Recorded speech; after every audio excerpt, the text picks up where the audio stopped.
Human sa insidente sa pagpamusil sulod sa mga eskwelahan, nagfile si Senador Christopher Lawrence Bongo og balaod nga nagtinguha nga palig-unon ang seguridad ug masiguro nga mapanalipdan ang mga estudyante ug magtutudlo sulod sa mga eskwelahan. Ang detalye sa report ni Orgil Relator. Nag-file sa Senate Committee on Youth Chair Senator Christopher Lawrence Bongo og Senate Bill No. 2413 o ang Safe Schools and Violence Prevention Bill.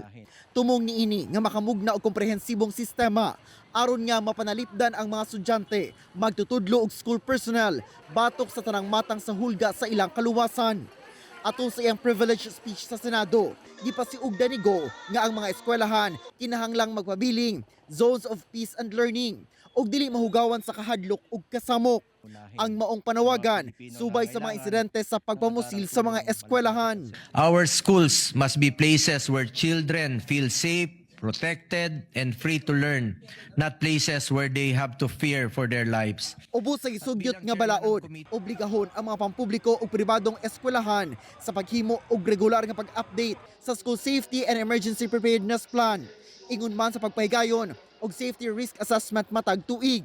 Gisugyot usab niini ang pagtukod og mga mekanismo diin luwas nga makareport ang mga estudyante ginikanan og magtutudlo sa mga hulga, armas, grabe nga bullying ug uban pang seryosong hulga sa seguridad.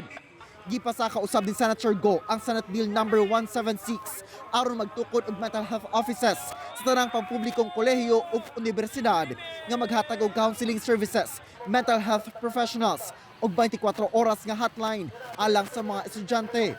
Dugang pa nga ang kaluwasan sa mga estudyante, responsibilidad sa tibuok komunidad ug kinahanglan nga adunay konkretong aksyon karon aron dili na mausab ang susamang mga insidente. Ako si Orgil Relator, 1 Mindanao.